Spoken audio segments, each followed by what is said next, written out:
प्रेम से बोलिए भगवान श्री हरि विष्णु की जय। माता लक्ष्मी की जय। तुलसा मात की जय।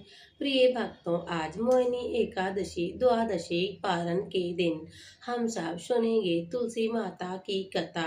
विष्णु जी के पूजन में तुलसी माता का एक बड़ा विशेष महत्व माना गया है। भगवान श्री हरि विष्णु के पूजन में तुलसी जी का बड़ा ही विशिष्ट महत्व होता है।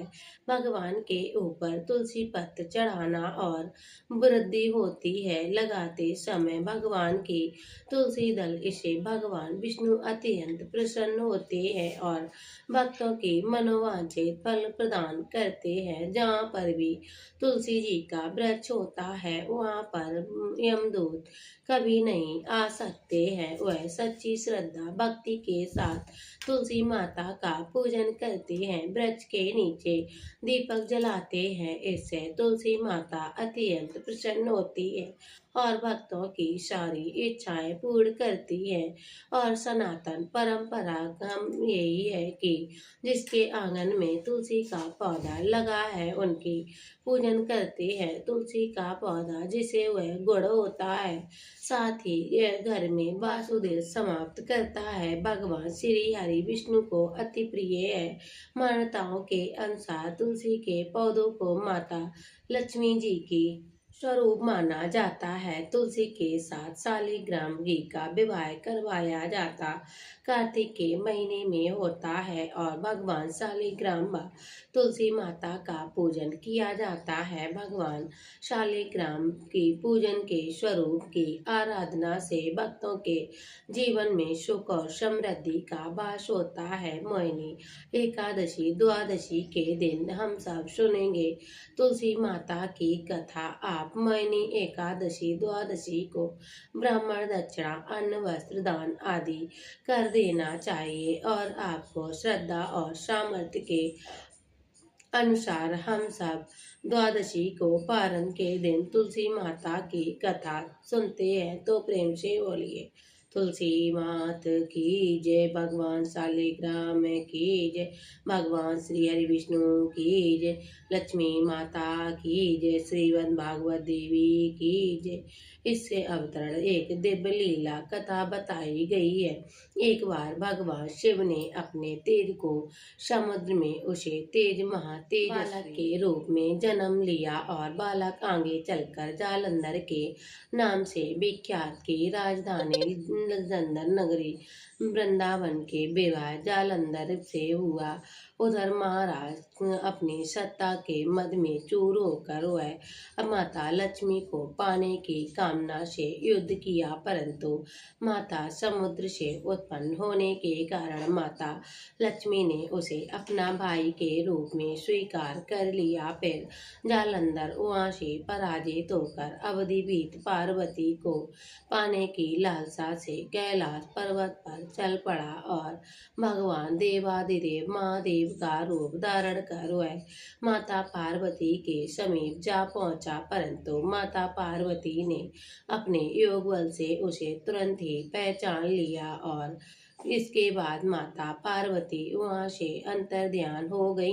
माता पार्वती क्रोधित होकर वह सारा वृतांत भगवान श्री हरि विष्णु से कह सुनाया। तभी जालंधर की पत्नी वृंदा अत्यंत पवित्रव्रता थी और उसी देव बेपतिव्रत धर्म को शक्ति के कारण जालंधर न तो मारा जा सकता और न ही पराजित हो सकता था। इसीलिए जालंधर का नाश करने के लिए भगवान श्री हरि विष्णु ने वृंदा के पतिव्रत धर्म को भंग करना बहुत जरूरी था।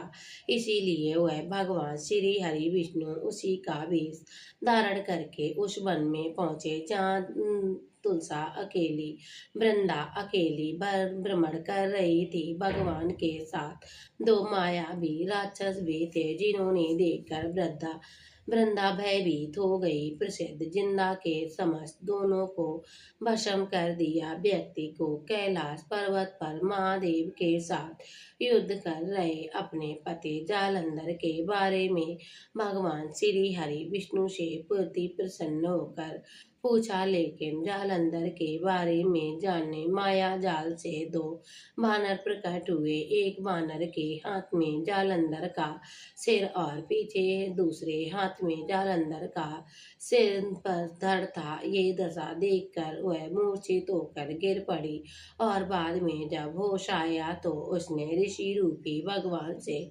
विनती की कि हमारे पति को जीवित कर दे। वे भगवान ने अपनी योग माया से जालंधर का सिर जोड़ दिया और परंतु स्वयं उस शरीर में प्रवेश कर गए और इस बात को वृंदा का तनिक भी पता न चला। जालंधर बने भगवान श्री हरि विष्णु के साथ वृंदा पतिव्रता व्यवहार करने लगी। इससे उसका पतिव्रत धर्म नष्ट हो गया और जालंधर हिंसा लिया। पता चला तो उसने क्रोध होकर भगवान श्री हरि विष्णु को जब श्राप दिया तो वही दुल्सा सती हो गई और जहाँ वृंदा सती हुई वहाँ तुलसी का पौधा बना। विष्णु ने वृंदा से कहा, तुम अपने शत्रुओं के कारण मुझे लक्ष्मी से भी अधिक प्रिय हो और तुलसी के रूप में सदा मेरे साथ रहोगी। जो मनुष्य मेरी शालिग्राम रूप से तुलसी का विवाह करेगा वह इस लोक में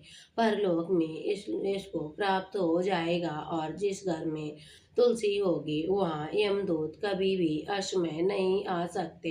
नर्मदा के जल में स्नान तथा तुलसी जी के पूजन करना बराबर माना जाएगा। चाहे तो मनुष्य कितना भी पापी की और कितना भी क्यों ना हो, मृत्यु के समय जिसके प्राण मंजरी रहे तुलसी और गंगा जल में रक्त निकलता है, आधे में मुक्त हो जाता और अंत में भगवान श्री हरि विष्णु धाम प्राप्त होता है। और जो मनुष्य तुलसी दल की छाया में अपने पितरों का श्राद्ध करता है उसके पितर को भी मोक्ष की प्राप्ति हो जाती। और तुलसी की कथा सुनते हैं, तुलसी का पूजन करने से अनंत गुना फल पुण्य प्राप्त हो जाता है और इससे भगवान श्री हरि विष्णु की कृपा प्राप्त होती है। तो प्रेम से बोलिए तुलसी माँ की जय, भगवान शालिग्राम की जय, भगवान श्री हरि विष्णु की जय, माता लक्ष्मी की जय।